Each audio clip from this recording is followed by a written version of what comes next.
Hi, this is Shelley Kraft. We're coming to you live from the Aegis Capital Healthcare and Technology Conference 2014 here in Las Vegas. We're going to do a Wall Street view with Howard Berkenblit of Sullivan and Worcester, an attorney at law. It's a law firm. Welcome to, do a Wall Street view. Thank you, Shelley. Thank you for having me on. It's good to have you. I want to ask you, we discussed a few things to talk about on this Wall Street view, and with this in the news so much, talking about accredited investors, I want to hear your opinion for our audience, if you don't mind. Well, Shelley, what's interesting is there's been a lot of attention about crowdfunding, about some of the changes to allow advertising, general solicitation to accredited investors. But one thing that's gotten overlooked is a lingering piece of Dodd-Frank that actually requires the SEC to periodically reassess the definition of accredited investor. So things like the test for who qualifies, like there's an income test. Someone makes over $200,000 a year, they're an accredited investor, or has $1 million of net worth. Those tests have been around for a long time. $200,000 today is not what it used to be. So there's a mandate in Dodd-Frank for the SEC to index those, to maybe update them a bit, and I think that's been overlooked, but that's going to start happening. The SEC has started to talk about the fact that they're going to amend those rules.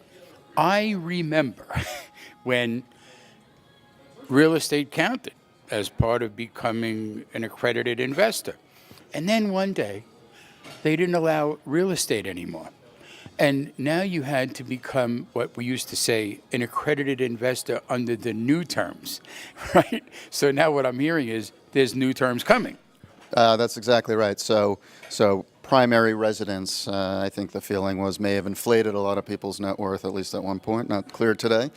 And with this rules, there's going to be further changes, and probably periodically changed after. You're not going to be set with these new numbers either for a long time. So it's going to be an ongoing challenge to keep up with who qualifies and who doesn't.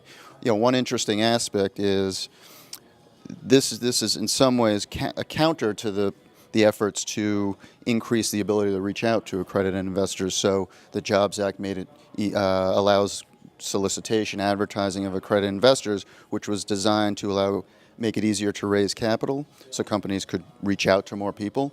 But now this would counteract that by shrinking the pool of people to a smaller group of accredited investors. How much, of course, will depend on what the new thresholds are. I'm thinking out loud, because that's what we like to do in these Wall Street views.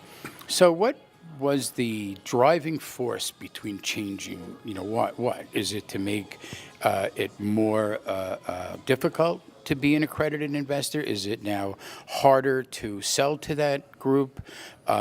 Was it spurred by arbitrations of people who lost money making investments who actually weren't accredited investors, who said they were? I mean, where's it coming from?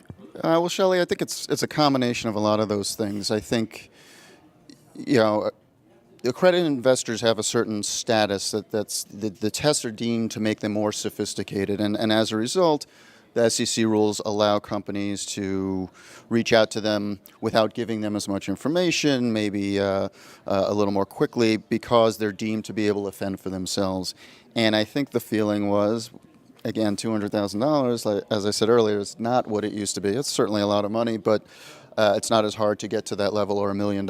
And so to really preserve the policy behind granting this special status and making it easier for companies raising capital with accredited investors, that it made sense to really bring those tests just a little bit higher. Okay. Tests are one thing. Proof of being an accredited investor is a whole nother story.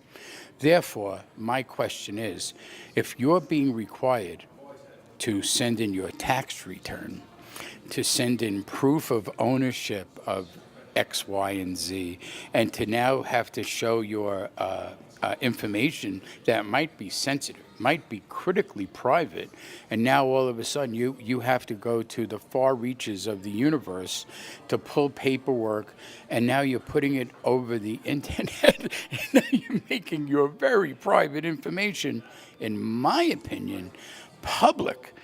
How does that help an investor? Well, I think it'll evolve, and I think like to believe the SEC is aware of the privacy issues, and they're constantly working on putting out interpretations and analyzing, what really works. Will this achieve the goals? How do you verify a credit investor status without breaching those, privacy issues? So I don't have a good answer for you, but I think it will evolve. I don't think the SEC is just going to put this aside and not look at it and not keep those personal concerns in mind. Here's another question for you. You represent issuers, obviously. How do you advise your issuer to protect the information of the accredited investor? And what instructions do you give your client to better service that client in reaching out to accredited investors?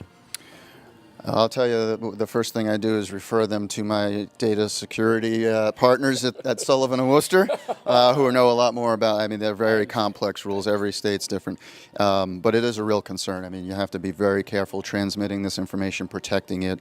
You think the SEC rules are difficult. The data privacy rules are even more challenging to navigate. So, getting the right people, whether it's a lawyer or a consultant who knows what they're doing in that early in the process, so that you don't have any fouls, is an important piece.